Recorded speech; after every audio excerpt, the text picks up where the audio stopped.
আসসালামু আলাইকুম ওয়া রাহমাতুল্লাহ। আসসালামু রাহমাতুল্লাহ। জি ভাই, আপনার আমার প্রশ্ন প্রশ্নগুলো করবেন। হচ্ছে যে কাদিয়ানীদের কেন কাফের বলা হয়? একটা প্রশ্ন হলো যে ইমামদের কোথায় আসছে এই প্রশ্ন থেকে আমরা বিশ্বাস করি তাই তো প্রমাণ করতে।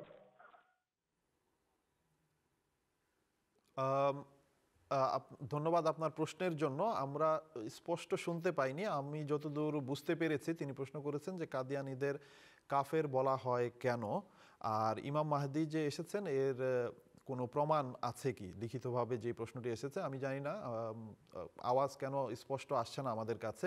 আমি এই প্রশ্ন দুটি বাংলাদেশ স্টুডিওতে মোহতরম মৌলানা নুরুল আমিন সাহেব আছেন, আমি এখন ওনার কাছে অনুরোধ করছি এই প্রশ্ন দুটির উত্তর দেওয়ার জন্য।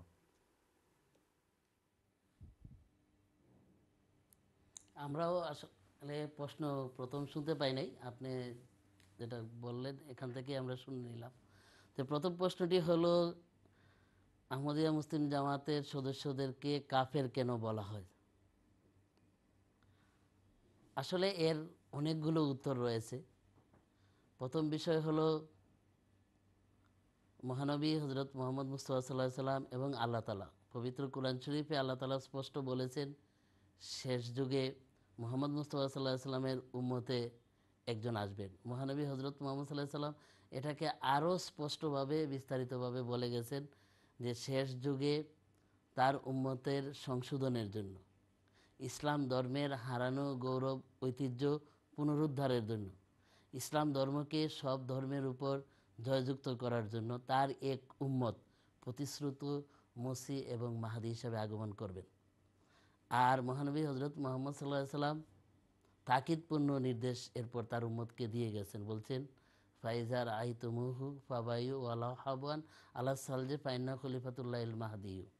আমার ওই মাহাদি আল্লাহর খলিফা হিসেবে যিনি আগমন করবেন আমার উম্মতের শেষ যুগে, তার সংবাদ যখন তোমরা পাবে, যদি বরফের পাহাড় ডিঙ্গিয়ে হামাগুড়ি দিয়েও যেতে হয় তার কাছে যাবে, গিয়ে তাকে বয়াত করবে। তা আমরা সেই মহাপুরুষের সুসংবাদ লাভ করেছি এবং মহানবী হজরত মোহাম্মদ সাল্লাহ সাল্লামের এই উপদেশ অনুযায়ী আমরা তাকে মান্য করেছি। এখন যে অংশ তাকে মান্য করেন নাই, তারা পক্ষান্তরে আল্লাহ এবং মহানবী হজরত মোহাম্মদ সাল্লাহ সাল্লামের নির্দেশকে অমান্য করছেন। কারণ আমরা যেহেতু মান্যকারীদের অন্তর্ভুক্ত হয়ে গেছি, এটা তাদের সহ্য হচ্ছে না। এই কারণে তারা একদিকে তো নিজেরা মানছেন না, আরেকদিকে আমরা মান্য করেছি, আমাদেরকে স্বাগত জানানো দরকার ছিল, সেখানে তারা আমাদেরকে কাফের ফতুয়া দিচ্ছেন। এর আরেকটা কারণ হলো, আমি একটা উদাহরণ দিই, এটা প্রায় সময় বলে থাকি, যে বাজারে রসুল করিম সাল্লাল্লাহু আলাইহি ওয়াসাল্লাম বলছে, ইমাম মাহদি যখন আসবেন তখন আমার দল ৭৩ দলে বিভক্ত হয়ে যাবে। তখন একটা দল জান্নাতি হবে আর বাকি ৭২টা দল জাহান্নামে যাবে। আর ওই একটা দল হবে তারা যারা ইমাম মাহদিকে মান্য করবে। তো এখন ইমাম মাহদি যিনি আসুন, তাকে যে দলটা মান্য করবে, যারা জান্নাতি হবে, তাদেরকে ওপর যারা রয়েছে ৭২টা দল অমান্যকারী জাহান্নামী, তারা কখনো সত্য বলবে না, ফুলের মালা দিয়ে তাদেরকে কখনো বরণ করবে না, বরণ করতে পারে না। এই একই ব্যবহারটা আমাদের ক্ষেত্রেও হচ্ছে।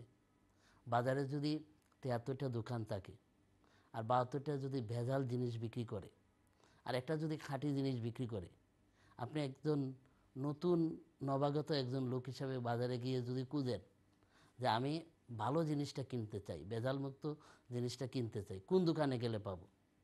ওই বাকি ৭২টা দোকান যারা ভেজাল জিনিস বিক্রি করে, তারা কখনো বলবে না যে এই আমাদের দোকানে না, ওই দোকানটাতে যান, সেটাতে খাঁটি জিনিস পাবেন, ওইটাকে দেখাবে না।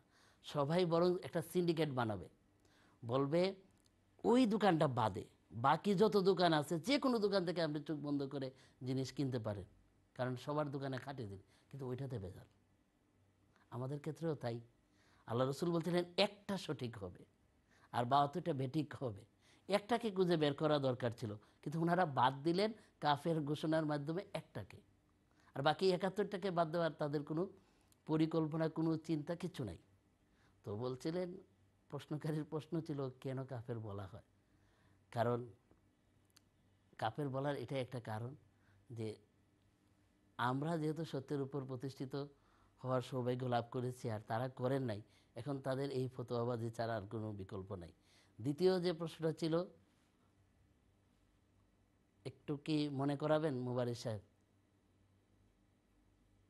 দ্বিতীয় দ্বিতীয় প্রশ্ন ছিল যে ও প্রমাণ কি, উনি যে এসেছেন এর প্রমাণ ইমাম মাহদির আগমনের। হ্যাঁ, উনি যে এসেছেন, ইমাম মাহদি যে এসেছেন আর উনি যে সত্য মাহদি, এর অনেক প্রমাণ আছে। আমরা ঘন্টার পর ঘন্টা, দিনের পর দিন এই বিষয় নিয়ে আলোচনা করতে পারি, দলিল প্রমাণ তুলে ধরতে পারি, অনেক প্রমাণ। কিন্তু আমি কোরআন শরীফ থেকে অনেক প্রমাণ দিতে পারি, কিন্তু আজকে এটা দেওয়ার সুযোগ নেই। একটা প্রমাণ শুধু দিচ্ছি। কোরআন শরীফে আল্লাহ তাআলা নিজে ঘোষণা দিয়ে রেখেছেন 1400 বছর আগে, যদি কোনো সত্যবাদী হয় তাহলে তার সপক্ষে আল্লাহ তাআলা তার সত্যতার প্রমাণ দিবেন, আর যদি মিথ্যাবাদী হয় তাহলে তাকে ধ্বংস করে দিবেন। সূরা আল হাক্কার 45 থেকে 48 নম্বর আয়াতে আল্লাহ তাআলা বলছেন, আউযুবিল্লাহি মিনাশ শাইতানির রাজিম, ওয়ালাউ তাকাওয়ালা আলাইনা বাযাল আকাবিল লা আখাযনা মিনহু বিল ইয়ামিন সুম্মা লাকাতা'না মিনহুল ওয়াতিন ফামা মিনকুম মিন আহাদিন আনহু হাজিজিন। এতে আল্লাহ তাআলা বলছে যে কেউ যদি আল্লাহর নামে মিথ্যা বানিয়ে বানিয়ে কথা বলে, মিথ্যা কথা আরোপ করে, অর্থাৎ আল্লাহর প্রতিনিধি না হয়ে আল্লাহর প্রতিনিধি হওয়ার সাজার চেষ্টা করে, আল্লাহর নামে ওহী ইলহাম লাভ করার দাবি করে, আর যদি এই দাবি মিথ্যা হয় তাহলে আল্লাহ তাআলা বলছেন তাকে আল্লাহ তাআলা ডান হাতে ধরেন এবং তার জীবন সেরা কেটে দেন। এটা আল্লাহ তাআলা 1400 বছর আগে দেওয়া একটা ওপেন চ্যালেঞ্জ পবিত্র কোরআন শরীফ। এখন আমরা যদি পৃথিবীর ইতিহাস দেখি, ইসলামের ইতিহাস দেখি, তাহলে দেখতে পাই মুহাম্মদ মুস্তাফা সাল্লাল্লাহু আলাইহি সাল্লামের পরে এখন পর্যন্ত একজন দুজন নয়, শত শত হাজার হাজার লোক ইমাম মাহদি হওয়ার দাবি করেছেন পৃথিবীর বিভিন্ন জায়গাতে, বিভিন্ন যুগে, বিভিন্ন সময়ে নবী হওয়ার দাবি করেছেন, কিন্তু একজনকেও আল্লাহ রক্ষা করেননি, একজনকে আল্লাহ নিষ্কৃতি দেন নাই, সবাইকে আল্লাহ তাআলা ধ্বংস করে দিয়েছে।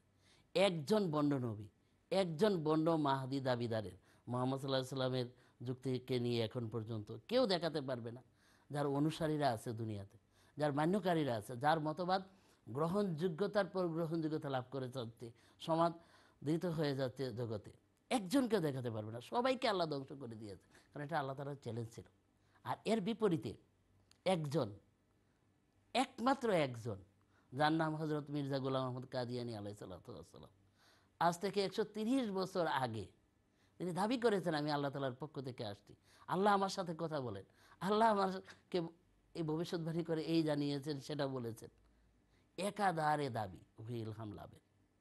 তারপর আল্লাহ তাআলা তাকে ধ্বংস করেন নাই, তার অনুসারীদেরকে নিশ্চিহ্ন করেন নাই, তার জামাতকে আল্লাহ তাআলা দুনিয়া থেকে মিটিয়ে দেন নাই। এটা কিসের প্রমাণ?